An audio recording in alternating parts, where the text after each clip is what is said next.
அனைவருக்கும் வணக்கம்.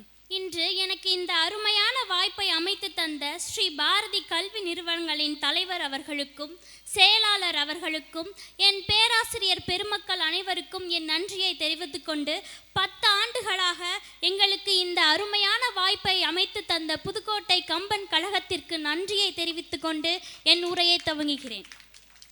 கல்லில் ஒளி எழுப்பி கடலலையில் நடனம் ஆடி புல்லாங்குழல் வழியே புகுந்த சுவையாகி நெல்லில் மணிப்பழுத்து நிலைத்த பொருளாகி மெல்லியரால் மெல்லிதலில் பித்தார நகையாகி சொல்லுக்கு சொல்லோ சுவையூட்டும் செய்தியவே வாழியவே சிந்தி வரும் மைத்துளியில் எம்மை கூட சிந்து பாட வைத்த பைந்தமிழே சிந்தா எடுத்து வெண்பா தொடுத்து முன்பாலும் நட்பாலாக்கி பேருரை நிகழ்த்த என் நாவின் நடனம் புரிந்த நறுந்தமிழே உன்னை வணங்கி உன் அவையை வணங்கி என் உரையை துவங்குகிறேன். கம்பன் நமக்கு தரும் செய்தி பணிவின் பெருமையா துணிவின் திறமையா? ஐயா, திருவள்ளுவர் பணிவா ஒரு குறள் சொல்லியிருக்காரு. பணிவுடன் இன்சொல்ல நாதல் ஒருவருக்கு அணியல்ல மற்ற பிறனு. இதற்கான பொருள் என்னன்னு தெரியுமா? எவன் ஒருவன் பணிவுடனும் இன்சொல்லுடனும் வாழ்பவனா இருக்கனோட அழகுதான் உண்மையான அழகு, மற்றது அல்லன்னு சொல்லியிருக்காரு. அதே போல பணிவு என்பது நம்மளோட உடல்ல ஏற்படக்கூடிய மாற்றமோ நடுக்கமோ தந்திரமோ கிடையாது. பணிவு என்பது நம்மளோட உள்ளத்திலிருந்து வரக்கூடிய தன்னடக்கம் தான். இப்படி கம்பன் காப்பியத்துல எத்தனையோ பேர் தன்னடக்கத்தோட வாழ்ந்திருந்தாலும் என்னோட மனசுல இன்றளவும் நிலைச்சிருக்கிறது 2 பேர். ஒன்று ஹனுமன், இன்னொன்று விபூஷணன். ஹனுமன் என்பவன் வாசுகி காஞ்சனை வாயுவின் இணைவால் பிறந்தவர்.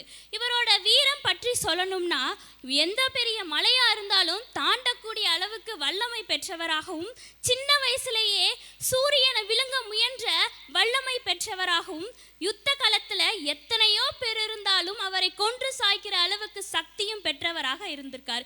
என்னதான் நம்ம ஹனுமனை வீரத்தை பத்தி புகழ்ந்தாலும் ஹனுமன் அப்படின்னு சொன்ன உடனேயே நமக்கு நினைவுக்கு வர்றது அவரோட பணிவுதாயா.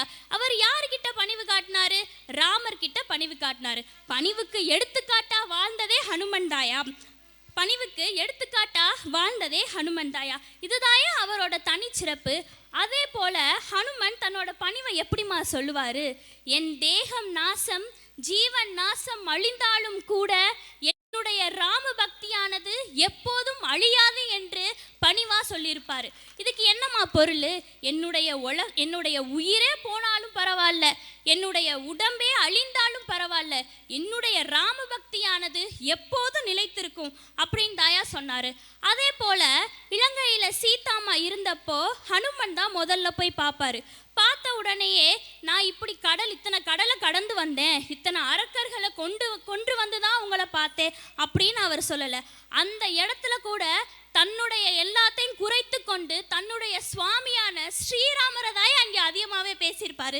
இதுதானே ஒரு நல்ல பணிவு. அதே போல சஞ்சீவி மலையை தூக்கி வந்த போதும் கூட நான் எவ்வளோ பெரிய வீரன், இவ்வளோ பெரிய மலையை என்னால் மட்டும்தான் தூக்க முடியும்னு எந்த ஒரு தற்பெருமையும் கொள்ளாம வாழ்ந்தது தாயா ஹனுமனோட மிகப்பெரிய பணிவு.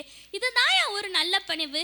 அவர் செயல் உள்ளவராக இருந்தாலும் கூட அந்த இடத்துல மிக பணிவாகவும் தன்னடக்கத்தோட வாழ்ந்தது தாயா ஹனுமனோட பணிவு. அதே போல அடுத்ததா விபூஷணன். நம்மளுக்கு விபூஷணன்னு சொன்ன உடனே என்ன ஞாபகத்துக்கு வரும்?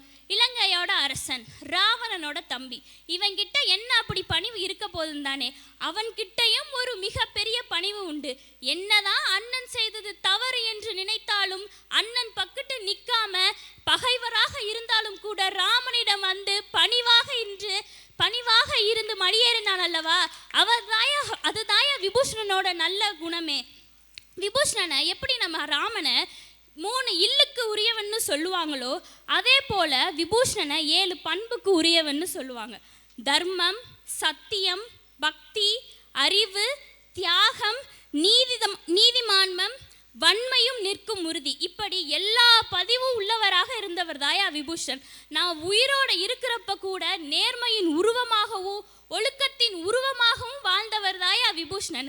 ஐயா, எனக்கு வாலியோட வரிகளில் மிகவும் பிடித்த வரி என்னன்னு பார்த்தீங்கன்னா, பதவி வரும்போது பணிவு வர வேண்டும், பாதை தவறினால் பண்பு குறையாமல் பழகி வர வேண்டும்.